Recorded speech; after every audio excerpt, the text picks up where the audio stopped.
Good, good. Oh, I thought they were waving, Jerry. I'm sorry. I was like, hi, guys. Good. Hey, ladies, good to see you. Front row left, StevenMeansCleveland.com. Stud, when you were out for those couple of weeks, how do you think the room ran, and just kind of your opinion of Kenny Cook, who was kind of running things there? It was awesome. They did a great job. I missed 4 days, so I missed that Tulsa game. But those guys did a fantastic job. Kennedy did a great job. Kevin obviously knows line play, so they didn't skip a beat. And it was kind of assumed Harry would be the starter at the beginning of the year, and then obviously he misses some time. How many weeks maybe went by that you started feeling comfortable with Luke that you can't really pull him from that spot at that point? Well, you know, I felt comfortable from the get-go because the truth of the matter is those two have competed, and it was a competition right up till about 10 days before the Minnesota game when we made the decision that it was going to be Harry. But I was comfortable with both of them, and the competition that went through, you know, camp and all those things was fantastic. So I had complete confidence in both of them. Harry had a little bit more experience, so I, you know, maybe a tad more comfortable there. But the things Luke was doing, and he's such a student of the game that it really didn't bother me too much. Right behind him, Bill Landis, The Athletic. Stud, there are some grades that I know aren't your grades that say Matt Jones is playing like one of the better linemen in the country, let alone in your room. How close is that to how you would assess his play thus far? He's playing well.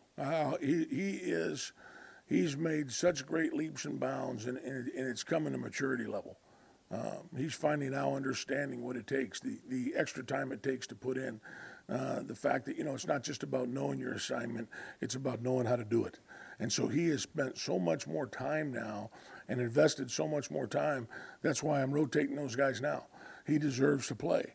And, you know, Thayer's been a little banged up. Paris has been a little banged up. So the opportunity to put a guy in there and rotate and help those guys and not skip a beat has been fantastic. So Matt's really, really playing well. If it comes a time where you, for whatever reason, you can't rotate, you just got to settle on the five and play the best five. Is Matt making any kind of move to be in that best five? Absolutely. Or consider reshuffling things? Absolutely. It would be really hard. And you know, the thing about it now is Matt's also the backup center right now. So he's really kind of doing some double duty as we practice and prepare each week. But if it came to that, absolutely, it'd be a very hard decision because he's in the mix now. Second row right, Austin Ward, Letterman Row. Stud, I think we've all heard offensive line coach say, we'd love to rotate. We hope we can rotate for years and years, and then it never actually happens. Did you really think that this year could be different than that? No, I don't think so. I thought that it would be settled on a five. You know how you think about that stuff all summer long in preparation. And I've never been a guy that has had the opportunity to rotate guys like that. You want to get those five in there. You want to get them comfortable with each other, and you want to play them. But the fact that there's some younger guys that have come along so well, and Matt Jones's growth and improvement has made me do it because the kid deserves to play. And again, like I said, when other guys are banged up and maybe can't go to 80 or 90 plays, it gives you an opportunity to get them out and get them rested and keep them healthy for the long haul. Because now, you know, it's halfway right now. We're heading into the storm now. And so they got to be as healthy as they can and the ability to rotate them. Then if something does happen, like you saw we lost Dewan that last play, Thayer goes back to tackle, Matt jumps in, Nick goes, and boom, we don't skip a beat. So those things are nice problems to have. I was going to ask if Nick did a double take when you're telling, after all this work to get to the left side, you guys got to go back to the right now. You know, it's funny, Nick's the one that said it because we're in the locker room when Dewan was feeling a little bit ill at the halftime of that game. And I'm like, okay, here we go. Nick goes, Coach, I'll just go to the right, put Thayer in there. You know, so he actually is the one that made the decision. I said, that's a great idea, Nick. Why don't you do that? Third row middle, Nathan Barrett, Cleveland.com. I wanted to ask about Dewan. During the recruiting process, when were you really comfortable that he had the commitment to football that you needed him to have? About a year after he was here. You know, obviously we took a chance there. And he loved basketball so much. But when you see a kid that was that big then at 400 pounds, running up and down the floor, dunking a basketball, leading the fast break, and doing the things that he did athletically, your mind just says that's a big-time tackle. You know, and that was the issue, you know, getting him to buy in that, you know, you're not a basketball player anymore. Now you're a football player. Your mentality has to change. What you do has to change. And it took some time because he loved basketball so much. But it took some time to convince him. But once he was convinced, and really, to be honest with you, that came in the spring for me. that I was totally, okay, I'm convinced now that he loves football, that he wants to improve and he wants to do things. He spent so much extra time this summer doing it. And then when camp started, I mean, he was by far the best guy through camp. Did you have to approach coaching him in a different way? Because Ryan was just in here talking about how it's almost like that reward system that you get in basketball, the constant play is different than being an offensive lineman. Did you have to try to get to him in a different way? Yeah, there's no doubt about that. There's a lot of different ways. I think that you reach everybody, but he's different because of basketball. You know, the motivation of those kids, I think, is different than it is in football. And I think I've had to learn how to do that, and he's had to learn how to adjust to me.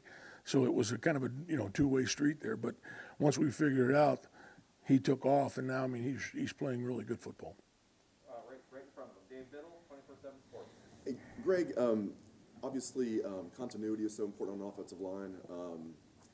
How do you balance that with, you basically have 6 starters right now, we're talking about with Matt Jones. How do you balance that with, not just having 5 guys out there, but getting, basically having 6 starters right now? Well, like I said, I think it's good because I think I can keep those 2 guys that are a little banged up more healthy. And but it's hard. It's difficult for Matt too. It shows you how far he comes because there's reps in practice that he has to take at center because he's the next guy in there as well. So not only is he playing both guard spots, he's playing the center spot as well. So again, that gives us flexibility that if something happens in a game, I've got someone to go somewhere at all those spots that again, I don't think we lose a beat. I think we're just as good.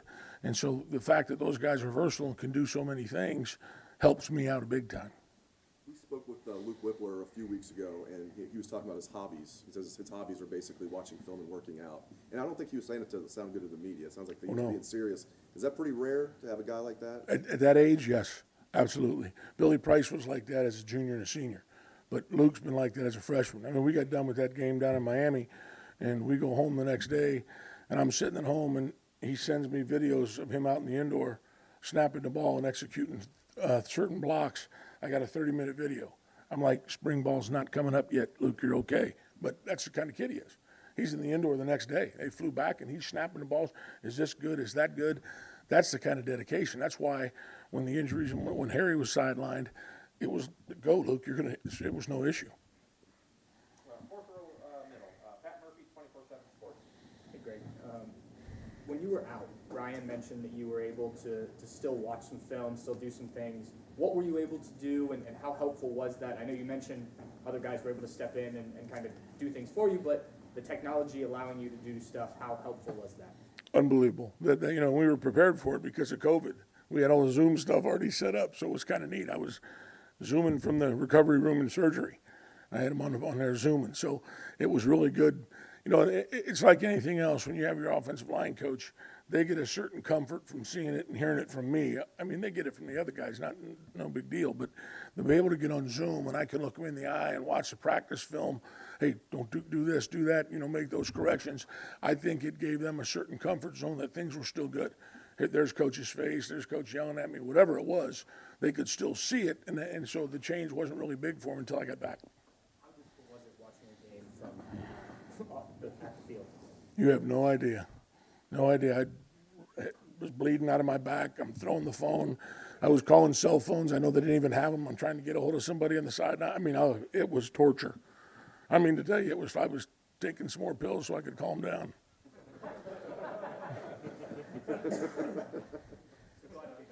Absolutely. Right next door, Doug Lamreese, Cleveland.com. What's the sick day policy here? You don't get a whole sick day for Yeah. surgery? You're watching Zooms in the recovery room? No, they called me, Coach, you come back tomorrow? No, I'm still bleeding. Hold on, guys. Let me figure that out.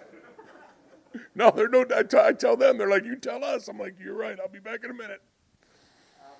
You mentioned that Matt is the backup center right now. Yes. We've seen Harry in warm-ups and that kind of thing. Where is Harry? What's his progress, and what would have to happen for him to get back in the mix, even with the second team? We got to get him practicing consistently is the first thing.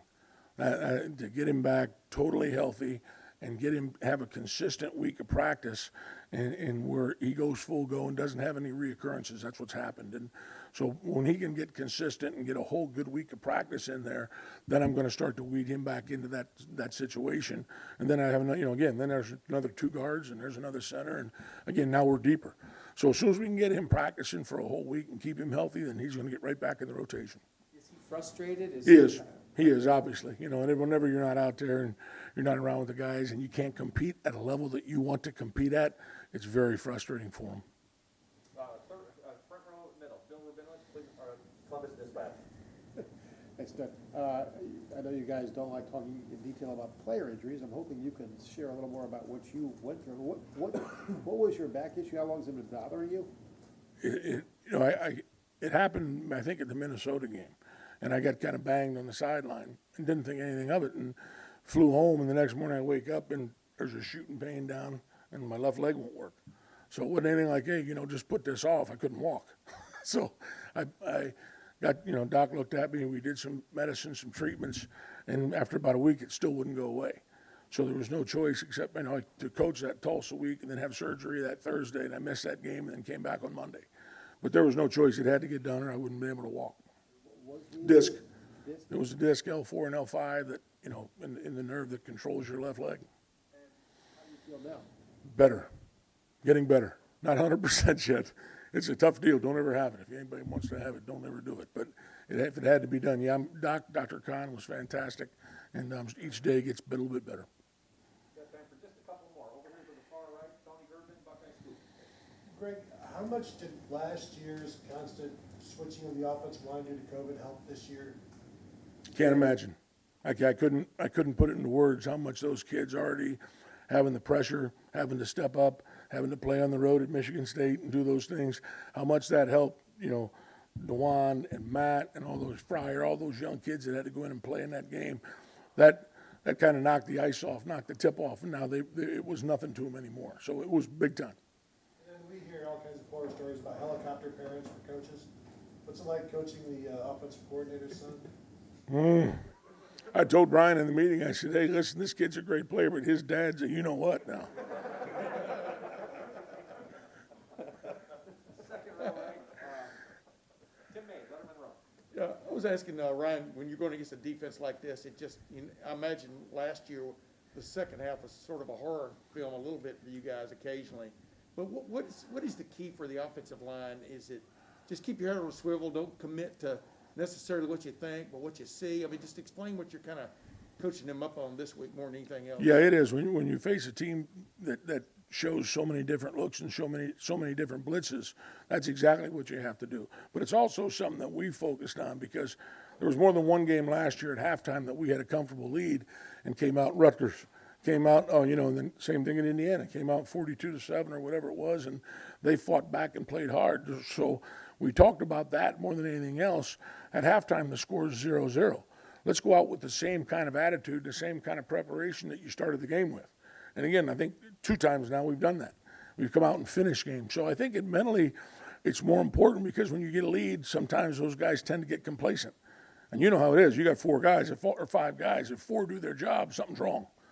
So you have to be focused, and especially against teams like that, what they do. So we've really talked about that a bunch, and so far we've kept that up. But like you said, it's attention to detail. You got to be on a swivel. You got to know what's going on. You got to have a good idea because they're going to throw something at you that you haven't seen. So calm down. We'll adjust. We'll fix it. We'll move forward. So we've. I can say examples with the last several games where it looks like your guys are very aware of what's happening in front of them for the most part. They're passing off stunts and stuff, and guys are right there. Yeah. Do you get that sense too? Is this a confident unit in that regard? Right now, it is. It is. You're right because Maryland. I was nervous in that game because they led the Big Ten in sacks, and that was a good pass rushing team. Their blitz package was excellent, and those guys picked it up. And with each passing game, and they pass a test like that, they get a little more confident. But I think their attention to detail and preparation is something that's led to that. They study the film, they prepare. If somebody does something new, go back to your rules, go back to your training. What do we do? And they've done that so far. You're right. Right next door, Joey Kaufman, Columbus Dispatch. Greg, when you guys played Indiana last year, they blitzed quite a bit, brought a lot of pressure. Are you mindful of the fact that they could try to do the same thing? Absolutely. We've been focusing on that, even starting last week in the off week of all the pressures because they do it out of a lot of different fronts. They bring everybody. They'll bring linebackers. They'll bring corners. They'll bring safeties. They do it all. So we've been mindful of that from the time the game was played and started working on that last week. How do you looking and grading your like pass protection from your guys the first half of the year, they haven't given up very many sacks. What have you thought of the job? Is that just probably playing a lot of tackles, former tackles on the line, or what do you attribute that to? No, I think number one, we put an emphasis on it, which with I put a hard emphasis on it even through spring and camp in the off season, simply because we have a freshman quarterback, and I wanted to make sure that there was not issues where he felt uncomfortable back there. And if we give up pressures, even the firmness of the pocket, that's been so much better to me than it was last year. Last year, it shrunk, and when it shrinks around the quarterback, if it's Justin, you had no problem. But if you get a freshman, young guys back there, then there's issues. So I wanted to work on the firmness of the pocket and keeping that clean. So it's been a big emphasis for us all the way through, and I think they've taken it really, really seriously, trying to help that kid grow. And as long as we can keep him clean, you can see what he can do. We just have to keep him clean. And obviously, that they're going to try to make sure that doesn't happen Saturday, and we have to be sharp on top of our game. And final questions, third row left hand, Hope 11 Warriors. Yeah, Greg, Toby's been getting most of the second team reps at that center spot. What has he done as a freshman walk-on to earn his way into that role? It's amazing. He's a coach's kid. That's the first thing I can say. He's been around the game. He's grown up in the game. We've had injuries with the rest of the backup centers, and Toby's played the position. So we put him in there, and he's continued to grow and grow and grow, and is doing a great job. He's earned where he is, and he's playing pretty well. A couple of the games he's gone in there and made some really, really good blocks for a freshman walk-on to go into that situation. So I think he'll continue to grow and get better and work hard. So I'm pretty proud of what he's done. Nat being the next man up there, have you thought about getting him in there for some snaps at center just in case you do need him there later in the year? Absolutely. That's kind of, to me, that's kind of a touchy situation, but I have. You sit there on the sideline and you look at the score and you think Matt Jones goes in there and somebody falls on his knee and rolls him up. Well, it's 50 to whatever. Why is Matt in the game? So, that always, as soon as I want to do it, somebody grabs me in the back of my head, and I stopped doing that. So I try to get him that work in a little bit of a safer environment at practice during the week when we're staying up and doing those things so that he still stays sharp at that position. But in those kind of situations, I really wouldn't want something bad to happen.